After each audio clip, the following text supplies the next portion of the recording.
Rosita's POV. Naku sir, ayos lang po ako. Komportable naman po ako sa sofa eh. Kasya naman po siguro ako. Nakangiti kong sagot kay Sir Carson. Matiim ako nitong tinitigan na para bang inaarok nito pati ang pagkatao ko. Eto na naman ang pakiramdam ko na parang umihilab ang tiyan ko kasabay na malakas na pagkabog ng dibdib ko. Naiilang din ako sa mga titig niya. Ewan ko ba? Simula nung halos araw-araw naming pagsasama, sumasabay naman ang pag-usbong na kakaibang pakiramdam sa tuwing tinititigan niya ako ng ganito. Para ako nakakaramdam ng nervyos ni Ewan na una ko naramdaman kay Sir Carson sa tanang buhay ko. I insist. Tsaka sino bang amo sa ating dalawa? Ang gusto ko ang susundin mo? Bakit bang hirap mong pasunurin? Bakas na naman ang inis sa boses nito habang sinasabi ang katagang iyon. Di ko naman maiwasang mapangiwi habang dahan-dahang naglalakad patungo sa kabilang bahagi ng kama. Inayos ang una na gagamitin ko at kaming naupo. Tama naman siya. Kung tutuusin, malaki talaga ang kama. Halos doble ng laki ng kama nito sa second floor. Kasya nga halos 7 katao eh.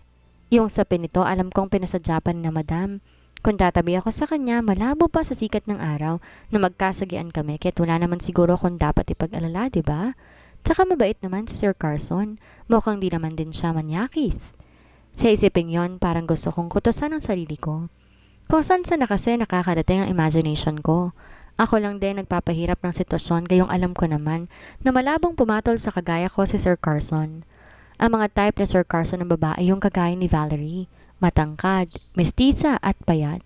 Hindi kagaya ko na hindi nga ganun katangkaran, di rin ganun kaputi at walang espesyal sa itsura ko. Kung nakakatayo lang siguro tong si Sir Carson, feeling ko nga hanggang balikat na lang ako. Magmimistula akong unano kung sakaling magkasama kami. Unlike Valerie na pang model ang tindig, at feeling ko mahal pa rin niya ni Sir Carson kasi tuwing tinitingnan ko tong amo ko, kita ko pa rin sa mata niya ang lungkot. Sa isiping yon, malungkot akong napabuntong hininga. Muli kong narealize sa mga naiisip ko ngayon, bakit ba kailangan ko i-compare ang sarili ko kay Valerie? Mahal ko na ba siya? Mahal na ba ang amo ko? Sa isipin yon, wala sa sariling napahiga ako ng kama. Di ko na muling tinignan si Sir Carson. Tahimik na rin kasi to kaya't feeling ko ayaw niya rin ako makausap. Sa bagay, sa ilang linggo kong pagsisilbihan siya, amo, at katulong ang turingan namin.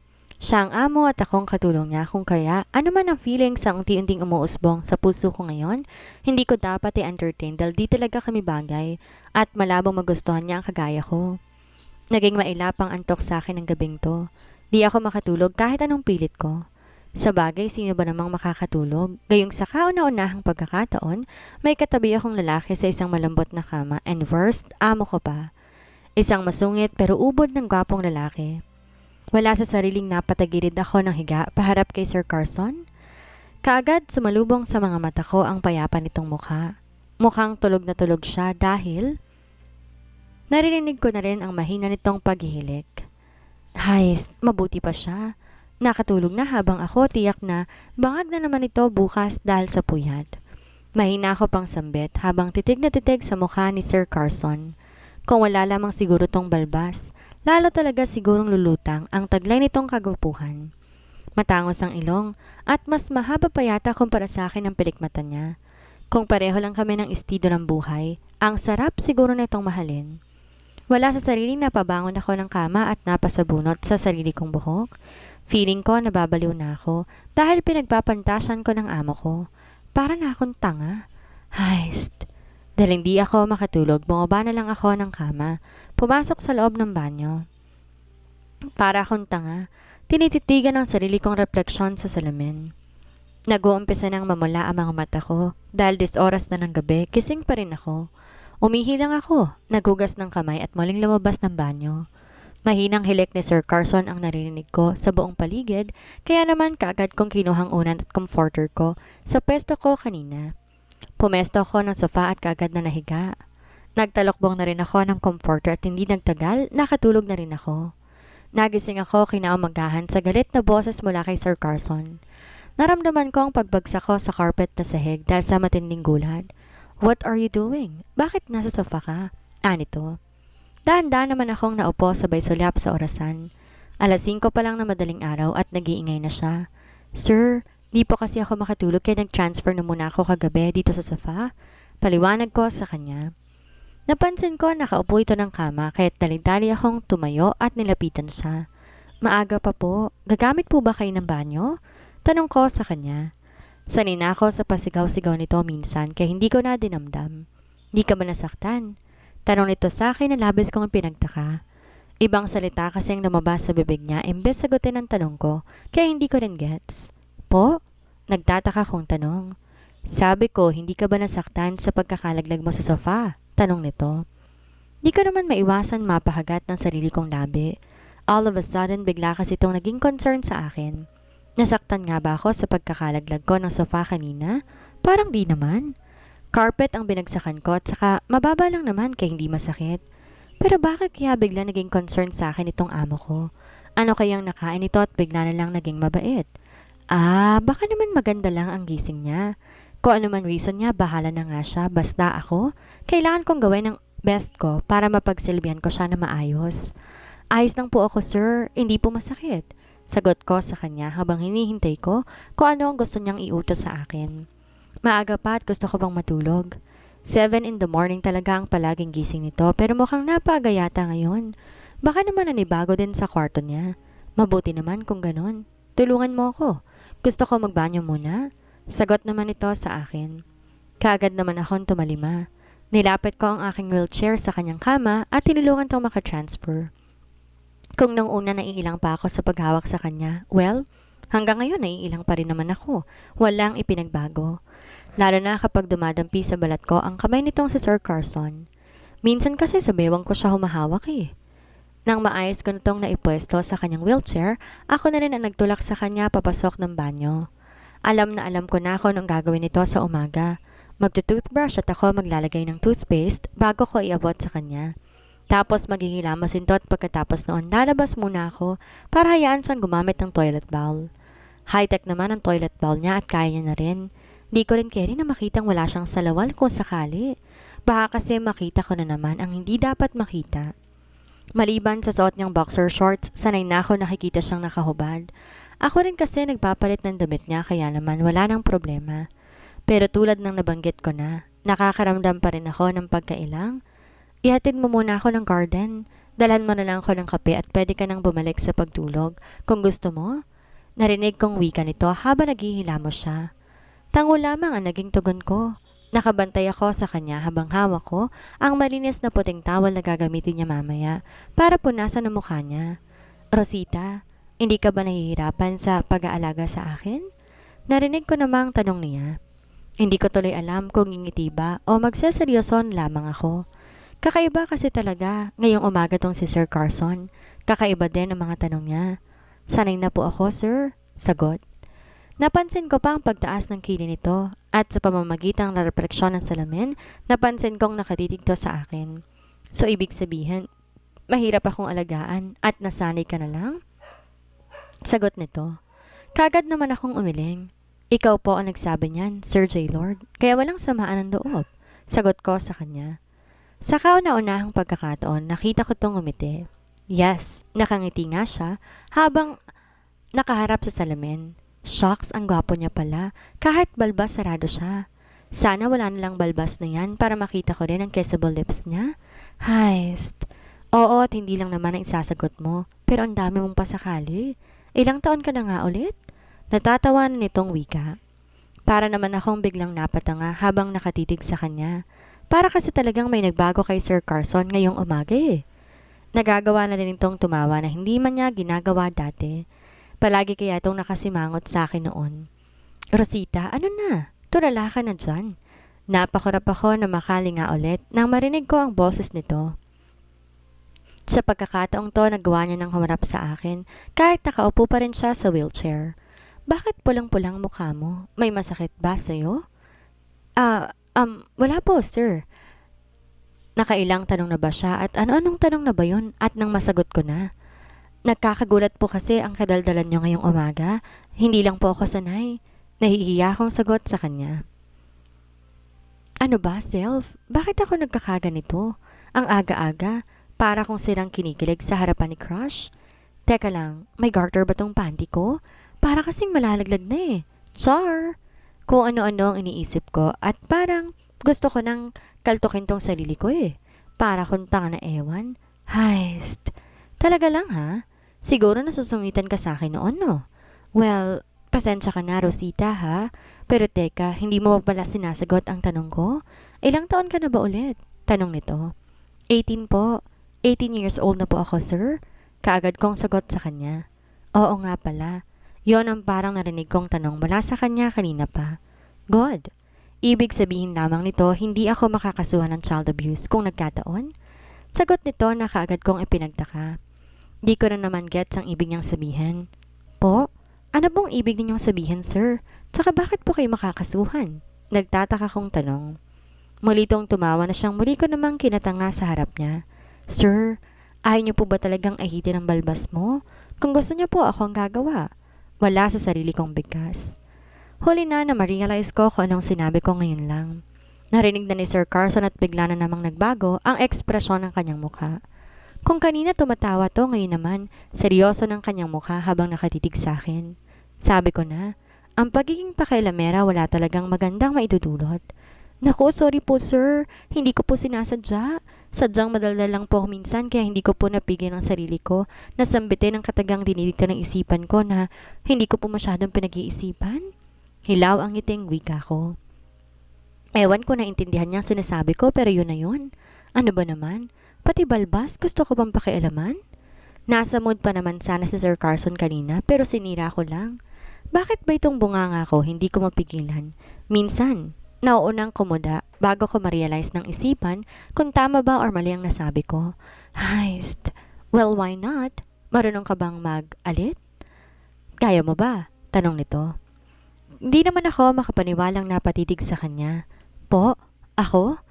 Bakit po ako ibalbas nyo naman yan? Kaya nyo nga po mag-toothbrush at maghinamos ng kailang tapos pag-ahit hindi nyo po kaya? Di ko na naman napigilang sagot. Muli akong napahagat sa aking labi nang maramdaman ko na halos nagre-regod doon na ang puso ko sa sobrang pagkabog. Ano ba naman? Bakit habang tumatagal feeling ko lumalala itong nararamdaman ko? Bakit ba ako kinakabahan ng ganito? Nasobrahan ba ako sa 3-in-1 na kape na paborito kong inumin tuwing umaga? Masarap naman kasi kaya hindi ko pa pwedeng tigilan. Isa pa, libre at wantosawa at buhay na buhay ang dugo ko kapag nakakainom ako noon. Ikaw ang nagsuggest, kaya ikaw ang gumawa. Siguraduhin mo lang na hindi mo ako masusugatan kung di, lagot ka sa akin. Sagot nito na may halong pagbabanta sa boses niya. Di ko naman maiwasang mapangiwi. Ito na talaga ang resulta ng pagiging pakialamere. Hindi porket maayos ang mood ni Sir Carson, pwede na ako magpakakampante. Moody pa naman to at baka masigawan na naman ako kapag di niya magustuhan ang gagawin kong pag-ahit sa kanya. What are you waiting for? Umpisan mo na para maaga tayong matapos? Muling bigkas nito. Bantulot naman akong pumunta sa cabinet at binuksan yon. Maghahanap ako ng Gillette or anuman na po pwedeng gamitin pang tanggal ng bigote. Pero saan nga ba ako mag-uumpisa? Ano ang first step? Sir, hindi po talaga ako marunong. Hindi ko po alam kung paano eh. Muli kong bigkas habang isa-isa kong tinitingnan ang laman ng cabinet. Totoo naman kasi wala akong kahit isang ideya kung paano ba. Ang lakas ng loob mo mag-suggest, di ka naman pala marunong. Narinig kong bigkas nito. Pinagulong ang wheelchair tungo sa akin at ito na ang naghalungkat sa loob ng cabinet. May ilang gamit siyang nilabas na ngayon ko lang din nakita. Di ko alam kung paano gamitin kaya't tahimik ko lang siyang pinanood. Dalhin mo tong mga nilabas ko doon sa sink. Ikaw na lang assistant ko since sa'yo galing ang ideya na to. Tahimik kong dinampot ang mga gamit na nilabas niya mula sa cabinet. Sa totoo lang excited ako. Sa wakas mag-aahit na siya at makikita ko na ang totoong gandang lalaki ng amo ko. Gwapo naman siya kahit may balbas pero alam kong mas gwapo siya kung wala na siyang buhok sa kanyang mukha at bibig. Kapag successful ang ahit portion namin ngayon, buhok niya na naman ang susunod kong isasuggest sa kanya. Tahimik ko lang pinapanood si Sir Carson habang inuumpisahan na nito ang proseso ng pag-aahit. Naghilamos ulit at pagkatapos may nilagay siyang mabulang bagay sa kanyang bigote. Ilang saglit lang inon niya ng isang machine na may blade at inumpisang tanggalin ang bigote niya. Di ko maiwasang mapangiti habang pinapanood ang buong proseso ng pagtatanggal niya ng balbas. Sa bawat pagbagsak ng buhok sa sahig ay ang kislap ng tuwa sa aking mga mata. Hindi rin ako makapaniwalang papakinggan ni Sir Carson ang suggestion ko. Nagtagal lang naman ng ilang minuto at tuluyan na nga nitong natanggal ang balbas niya. Ang matagal ko ng pangarap na makita ang buong mukha ni Sir Carson na walang buhok ay natupad na. Pero bakit ganito? Feeling ko lalo siyang pumogi. Tumambad na kasi sa paningin ko ang mamula-mula nitong labi, ang mala Leonardo DiCaprio nitong hugis ng mukha at ang matangos na ilong. Shit na malagkit. Para siyang artista na nakikita ko lang sa cover ng notebook ng kaklasmates ko na nag-aaral pa ako ng elementary. Kahit naman palagi ko tong nakakasalubong si Sir Carson nung hindi pa to na aksidente, iba pa rin talaga ang impact niya sa akin ngayon. Bakit parang ang sarap panggigilan ng gwapo niyang mukha? Kahit medyo mahaba pa rin ang buhok nito, hindi yun kabawasan sa ganda nitong lalaki. Kapag mag-artista tong si Sir Carson, mag-a-apply pa rin talaga ako kahit alalay niya. Parang love ko na nga siya eh. Shocks! Rosita! Rosita! Hello! Napakarap ako na makailang ulit na bigla ako nitong sabuyan ng tubig. Bigla ako nagising sa katotohanan na nagde-daydreaming na pala ako. Parang gusto ko naman tuloy sakupin ang sarili ko dahil hindi ko na naman napigilan ang sarili ko. Para na naman akong tanga sa harap ni Sir Carson, nakakainis. Sir, ano po yon? Heist, bakit po ba kayo nang sasaboy? Wala pa po akong balak maligo eh. Nakasimangot kong sagot habang pinupunasan ko ang nabasa kong mukha. Kanina pa kita tinatawag, wala ka sa sarili mo. Ano bang nangyayari sa'yo? Puyat ka ba at nakatulog ng nakatayo? Tanong nito. Di ko tuloy maiwasang mapanguwi. No, hindi ako aamin na pinagpapantasyan ko siya. Nakakahiya yun. Ang tagal niyo po kasing natapos eh. Nagugutom na ako. Pagdadahilan ko. Kagad ako napansin ang biglang pagsalubong ng kilay niya. Gutom ka at gusto mo nang umis ka po? Naiinis na sagot nito. Napatanga naman ako dahil sa sinabi niya. Ano raw? Bakit? Ano bang dapat kong sabihin pagkatapos niya mag-ahit? Liban sa lalo siyang pumogi? Ha? Bagay naman po sa inyo, sir. Para po kayo naging tao? Hindi na po kayo mukhang ermitanyo. Kinakabahan kong sagot. Sa gulat ko, bigla nitong ibinato ang hawak niyang towel sa akin. Mabilis pinagulong ang kanyang wheelchair palabas ng banyo at naiwan akong naguguluhan. Ano na naman? Bakit nagalit? May mali na naman ba ako nagawa or sinabi? Di ko maiwasang bigkas at kaagad ko tong sinundan. Maya-maya ako na lang lilinisin ang kalat niya dito sa banyo. Uunahin ko munang suyuin ang tinutopa ko na namang amo. Sir, saglit lang naman po. Wag naman kayo magalit sa akin. Wika ko pa at mabilis din lumabas ng banyo para sundan ang tantrums ko na naman na amo. Naabutan ko siyang papalabas ng silid kaya't kaagad ko tong sinundan. Nandito na pala kami sa ibabang bahagi ng bahay at makakalabas na siya ng bahay nang hindi na kailangan ng alalay. Wala akong choice kundi sundan na ito pero napahinto din nang marinig ko ang boses ni Madam Juliana. Pababa ito ng hagdan kaya't natigil na rin si Sir Carson sa pagpapagulong ng kanyang wheelchair. Good morning, Madam. Ako na ang naunang bumati. Di kasi nakaligtas sa paningin ko ang gulat sa mga mata ni Madam Juliana habang nakatitig sa anak. Baka naninibago dahil wala ng bigote si Sir Carson eh. Wish ko na lang na matuwa din sana siya. Carson anak, ikaw ba yan? Ababagay sa'yo ah. Sa wakas, mabuti naman at naisipan mong ahitin na yung balbas mo. Ang pogi ng anak ko ah. Masiglang wika ni Madam Juliana. Tuwang-tuwa ito sa itsura ni Sir Carson, kaya hindi ko rin maiwasang mapangiti habang naglalakad din papalapit sa kanila. Good morning, Mom. Wala namang nagbago. Kailan lang ako nagpatubo ng balbas, tapos kumakareact kayo, parang first time nyo ako makitang walang balbas? Sagot naman ni Sir Carson. Basta. Masaya ako. Kung pwede nga lang na ako nang aahit sa lintik na bigote mong yun eh. Matagal ko na sanang ginawa. Sagot naman ni Madam Juliana. Oo nga po, Madam. Lalong pumogi si Sir Carson ang tinanggal niya ng bigote niya. Di na po siya makandugyot. Di ko maiwasang sabat na kinatawa naman ni Madam Juliana. Napatingala pa sa akin si Sir Kenneth at masama akong tinitigan. Pilit ko naman tong initian at nagpisign pa. Di ko talaga maintindihan kung ba't kanina pang mainit ang ulo niya sa akin. Wala naman ako naisip na dahilan dahil wala naman ako nagawang pagkakamali. Malinis ang konsensya ko. Ibig mong sabihin mabaho ako na may balbas pa ako? Bakas ang ines na tanong nito sa akin.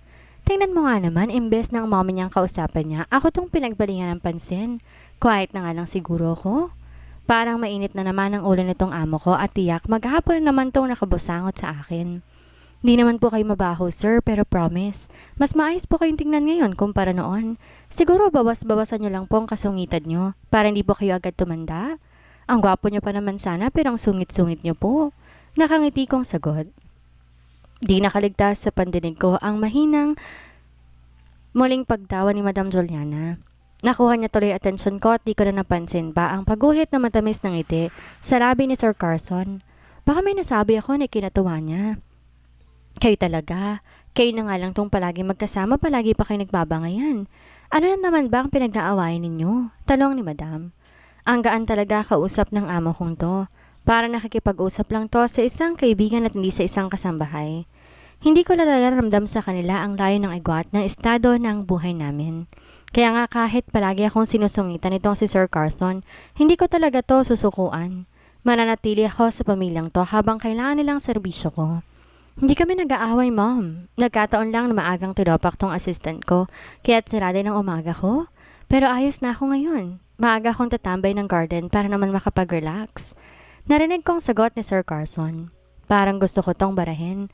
Ako pa ngayon ang tinopak, gayong siya tong bigla na lang nagsungit. Gayunpaman, pinalagpas ko na lang. Baka lalong magalit sa akin kung sagot-sagutin ko pa siya eh.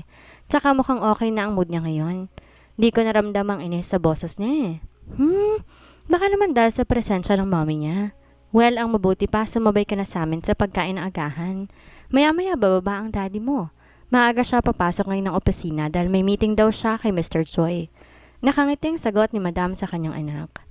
Kagad ko naman napansin ang pagtango ni Sir Carson kaya ako na mismo nagtulak ng kanyang wheelchair papunta ng dining area. Di naman nagtagal dumating na rin si Sir Cairo na bakas ang tuwa sa kanyang mga mata na mapansin itong presensya ng kanyang anak. Tamang-tama daw dahil medyo matagal niya nang di nakakasama si Sir Carson sa pagkain ng breakfast. Kung noon oatmeal at isang sliced bread lang ang kinakain ni Sir Carson, kumain ito ng inihain na sinangag, egg at bacon. Maaga na tong kumain ng breakfast na kauna-unahan niyang ginawa simula nung inaalagaan ko siya. Narinig ko rin nagtatanong to sa kanyang ama tungkol sa takbo ng negosyo na malugod namang sinagot na Sir Cairo. Parang bigla akong na-miss ang pumasok ng opisina. Wika pa ni Sir Carson. Nagkatingin na naman sila Madam at Sir Cairo na may ngiting nakaguhit sa labi. Kailangan mo muna magpagaling, huwag kang magmadali. Darating din ang oras na muli kang makakapasok ng opisina. Miss na miss ka nga ng mga empleyado natin eh. Hinahanap ka na nila sa akin? Sagot naman ni Sir Cairo. Hayaan nyo, Dad. Pagkatapos ng operasyon na to, makakapasok din po ako kagad ng opisina. Pwede po kayo magbakasyon anywhere ni Mommy. Ay, ako na muna ang bahala sa negosyo natin. Puno ng pag-asa ang boses si Sir Carson habang sinasabi ang katagang yun. Di ko naman maiwasan na mapangiti. Yun naman talaga ang hangad ng lahat eh. Ang muli siyang makalakad at muling manumbalik sa normal ang buhay niya. Sana lang maging successful ang lahat.